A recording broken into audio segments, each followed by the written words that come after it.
Hello, I'm Ian. Welcome to my channel.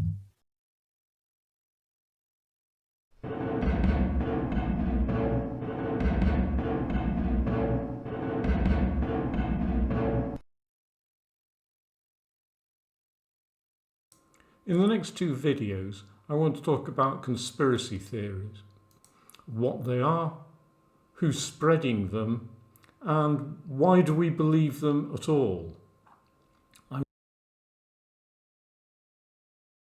This is Alex Jones, who, despite appearances to the contrary, is only 48 years old. He hosts a radio show in Austin, Texas, where he posts extreme right-wing views, conspiracy theories, and fake news, including the claim that the Sandy Hook school shooting in 2012 was a hoax perpetrated by opponents of the Second Amendment, that's the one, the right to bear arms. As a result of that, there was a recent court case where he was sued for defamation, and the jury awarded victims nearly $1,000 million. Jones admitted he was wrong and apologised, but seemed to think that that would be an end to the matter. If you hit someone over the head and steal their money, apologising doesn't absolve you from further punishment. Here's another example of a rather more eccentric conspiracy. The reason there's so many gay people now is because it's a chemical warfare operation. And I have the government documents where they said they're going to encourage homosexuality with chemicals so that people don't have children. There's a simpler and cheaper way to encourage people not to have children, which is to tax people with children. He also adds the majority of frogs in most areas of the United States are now gay. I'm assuming here he's referring to the amphibians, and this is not a derogatory remark about French people, although you can't be sure. Here's a CNN report about another nonsensical but extremely serious conspiracy that he spread. Fake news, real gunfire. A North Carolina man arrested in a D.C. pizza shop after brandishing a gun, telling police he was there to investigate a conspiracy theory called Pizzagate. One of the hosts runs up and is like, "Did you see that guy? You know, he had a big gun." We actually thought initially that he was a staff member because he was walking straight for that back room. Staff member, kind of looked at me and indicated that this was a gunman. Edgar Welch appearing in court this afternoon. According to police, Welch said that he had read online that the Comet Ping Pong restaurant was harboring child sex slaves, and that he wanted to see for himself if they were there. The suspect said he was armed to help rescue them. The accusation came from this unhinged story that originated online days before the election, saying that Hillary Clinton and her campaign chairman John Podesta were operating a child sex ring.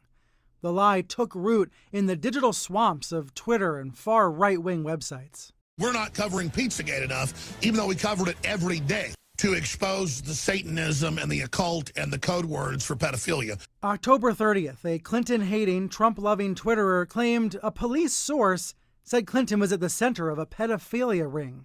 Others latched onto this, seemingly hoping it was true, scouring dark corners of the web for possible clues. This is how conspiracy theories are threaded together, lie by lie. Eventually a name stuck, Pizzagate, and the believers started harassing the owner of the pizza place. We've received many calls, but really they're from around the world, so we didn't expect anyone to come. On Sunday, the suspect fired his weapon. No one was hurt. With detectives still on the scene in D.C., Pizzagate believers were already claiming that this real development was just part of a cover-up. The media is claiming that this is because of Pizzagate.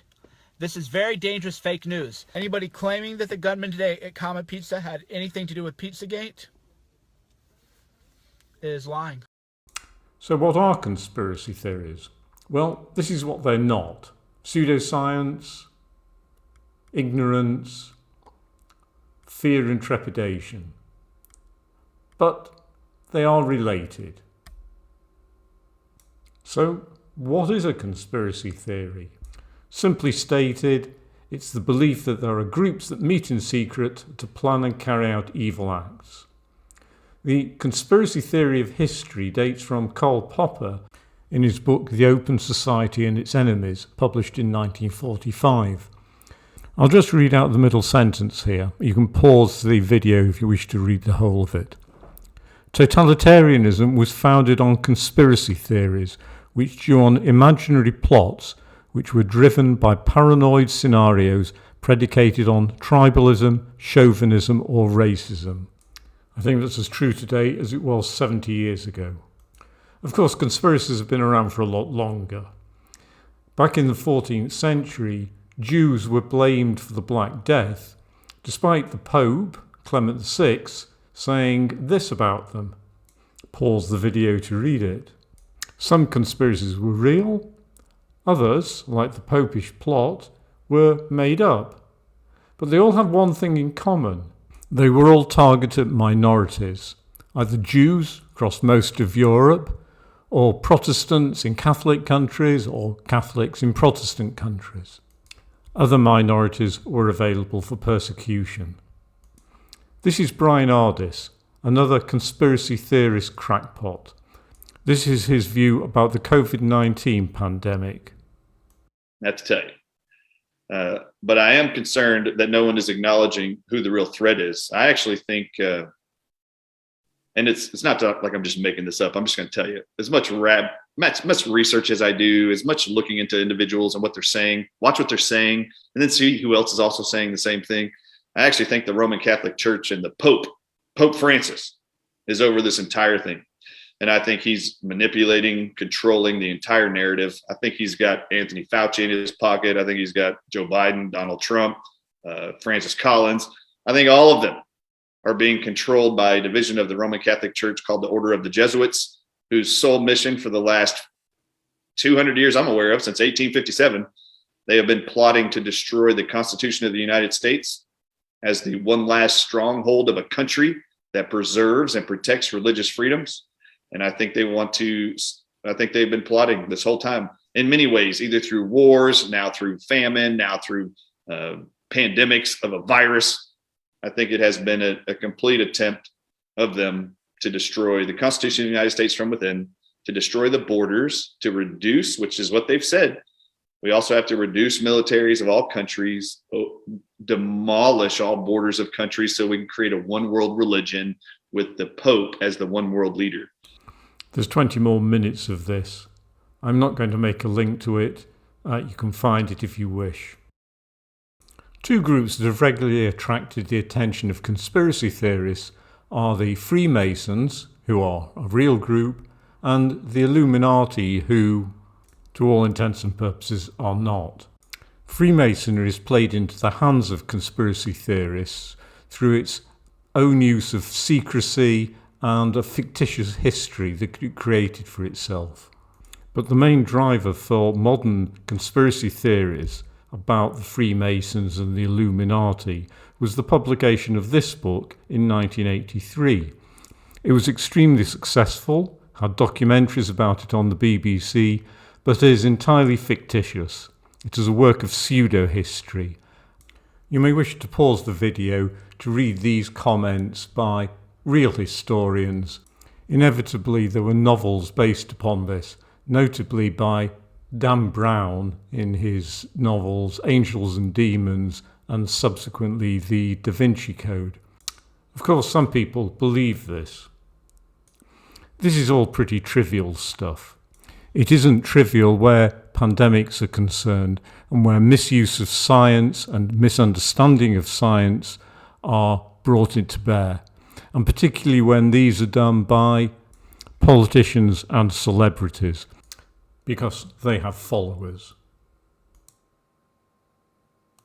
Let's have a look at some of the culprits.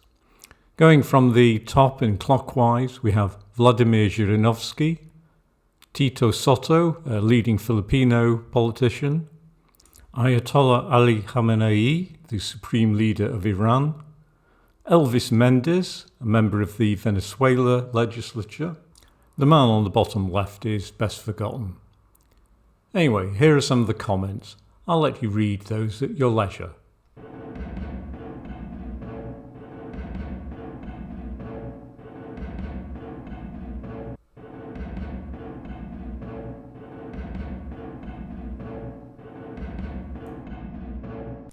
The largely unlamented Zhirinovsky died earlier this year from COVID complications, a disease of which he claims to have been vaccinated 8 times.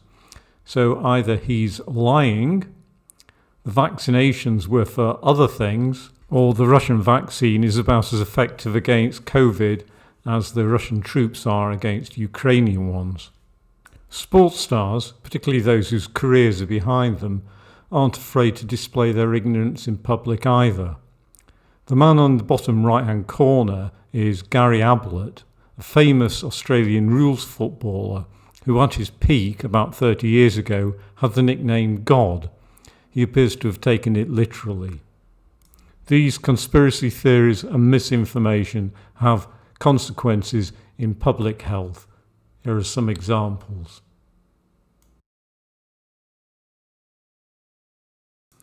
Any major event has a conspiracy attached to it.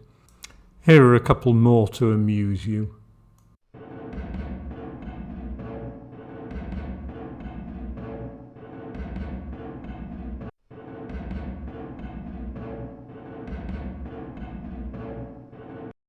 There's been a change in the way people think about conspiracies. For over 1,000 years, people picked on minorities, small organisations. But now the conspirators are seen as the state or state organisations. Let's end off with something a bit more light-hearted. The following video, which I've edited rather poorly, is by someone who posts under the name Hans Wormhat. I'll let him explain what it's all about. Everyday thing that maybe you've asked questions to yourself about it before, maybe you've just never thought about it.